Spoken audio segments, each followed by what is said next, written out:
بالله من شر الشيطان اللعين الرجيم. بسم الله الرحمن الرحيم. الحمد لله رب العالمين، الصلاة والسلام على رسوله الكريم وأهل بيته الطيبين الطاهرين وأصحابه المنتجبين. أما بعد، فقد قال الله سبحانه وتعالى: بسم الله الرحمن الرحيم، وما أرسلناك إلا رحمة للعالمين.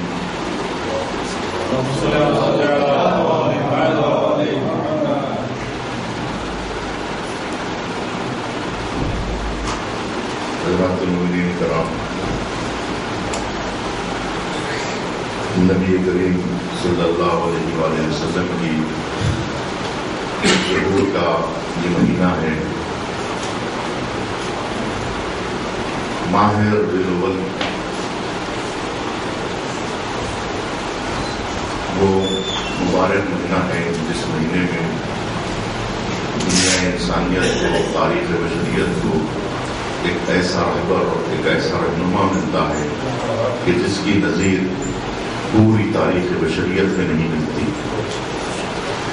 نبی کریم جیسی ذات، وہ خیر خلق کہ نہ آپ سے پہلے کوئی ایسی ذات گزری نہ آپ کے بعد. اب جو کچھ بھی ہے وہ آپ کا عکس ہے، آپ کے جیسے ہیں. جو آپ کے جیسا بن گیا، جو آپ کا نفس کہلایا، جو آپ کا نور نظر کہلایا، وہی رتبہ پایا، اسی کو منزلتیں ملی. جتنی فضیلتیں ہیں سب کے سب آپ کے نام ہیں. دنیا میں چنانچہ خود آپ کے نام سے ظاہر ہے کہ سب سے زیادہ جس کی مدح کی گئی وہ آپ کی ذات ہے. آپ پروردگار عالم محمود ہے اور آپ کو محمد کہا گیا ہے. مخلوق جس کی مدح کرے وہ محمود ہے، اور خالق کائنات جس کی مدح و ثنا کرے وہ محمد ہے. تو خود اس میں لفظ محمد میں خالق کی عظمت پوشیدہ ہے کہ وہ جس کی مدح کرتا ہے. پروردگار عالم کی عظمت اس میں پوشیدہ ہے، اس کی مدح اس محمد میں پوشیدہ ہے کہ جب ہم نبی کریم کی مدح کرتے ہیں تو وہ نبی کی مدح نہیں ہوتی، وہ اللہ کی مدح و ثنا ہے. اس لیے کہ کوئی قابل حمد و ثنا نہیں ہے سوائے پروردگار کے. الحمدللہ رب العالمین. جتنی حمد ہے وہ سب اللہ سبحانہ و تعالیٰ کے نام ہے. لیکن اب ہم مخلوق کی اگر مدح کرتے ہیں تو اس طرح سے وہ خالق کی مدح ہو جاتی ہے کہ مخلوق کی مدح مخلوق کی نہیں، خالق کی مدح ہے. اور جس کے چہرے کو دیکھ کر خدا یاد آئے، جس کے چہرے کو دیکھ کر خدا یاد آئے، جس کا نام لے تو خدا یاد آئے، وہ ذات محمد عربی کی ذات ہے کہ جس کا نام سنتے ہیں تو اللہ سبحانہ و تعالیٰ، اور جس کا نام اسلام سے اس طرح سے جڑا ہوا ہے کہ اسلام کو بغیر نام محمد مصطفیٰ کے سمجھا نہیں جا سکتا ہے. اسلام اگر پہچانا جاتا ہے تو محمد عربی کے نام سے پہچانا جاتا ہے. اور اسلامی تعلیمات صحیح جناب محمد مصطفیٰ صلی اللہ علیہ وسلم کے وجود کے آثار ہیں، اور ان کی اعضاء و جوارح سے سرزد ہونے والے وہ تمام افعال جو نبی کریم صلی اللہ علیہ وسلم سے ظاہر ہوئے، اسی کے نقش قدم پہ چلنے کا سارے مسلمانوں کو حکم دیا گیا ہے کہ قُلْ إِن كُنتُمْ تُحِبُّونَ اللَّهَ فَاتَّبِعُونِي يُحْبِبْكُمُ اللَّهُ وَيَغْفِرْ لَكُمْ ذُنُوبَكُمْ. اگر تمہیں اللہ سبحانہ و تعالیٰ سے محبت کا دعویٰ ہے تو ان سے کہہ دو کہ وہ میری اتباع کریں. تو جو اتباع نبی کریم کرتا ہے تو گویا وہ اللہ سبحانہ و تعالیٰ کی اطاعت کرتا ہے، اور یہ محبت کرنے والے اتباع کے نتیجے میں محبوب بن جاتے ہیں. تو عزیزان گرامی، تاریخ عالم کا سب سے بڑا انقلاب اگر کسی نے لایا ہے کہ اس طرح سے کہ ہر چیز بدل کے رکھ دیا، ہر حقیقتیں تبدیل ہو گئی ہیں، ہر مجاز ختم ہو گیا، حقیقتیں اس کی جگہ پر آ گئی، اور کفر و شرک ختم ہوا، نور ایمان اس کی جگہ پر آ گئی، شک ختم ہوا، یقین اس کی جگہ پر۔ تو اس طرح سے تبدیلی، اتنی بڑی تبدیلی آج تک تاریخ بشریت میں نہیں دیکھی گئی۔ اور اندھیرا اگر اجالے میں بدلا ہے، جہالت اگر علم میں بدلی ہے، کفر و شرک اگر ایمان میں تبدیل ہوا ہے، تو اس انقلاب پر پکڑنے والی ذات کا نام محمد مصطفیٰ صلی اللہ علیہ وسلم۔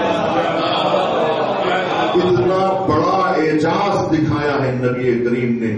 وہ عرب جو دوسروں کا مال لوٹتے تھے، اب وہ اتنے سخی بن گئے کہ وہ دوسروں کو اپنا مال لٹانے لگے، لوٹنے والے دوسروں کو لٹانے لگے۔ تو اتنا بڑا انقلاب تاریخ نے اب تک نہیں دیکھا تھا، تاریخ کی نگاہوں نے ایسا انقلاب کبھی نہیں دیکھا تھا کہ شرک کرنے والے، کفر میں مبتلا افراد جن کی زندگی بت خانوں میں گزرتی تھی، وہ سجدوں میں نظر آنے لگے۔ جو دوسروں کا مال لوٹ کے اپنا پیٹ بھرتے تھے، وہ اب روزہ رکھنے لگے تھے۔ وہ جو کسی کے آگے جھکتے نہیں تھے، جو اکڑنے والے تھے، ان کی کمر خمیدہ ہو گئی ہے۔ اتنا بڑا انقلاب کس نے دیکھا تھا؟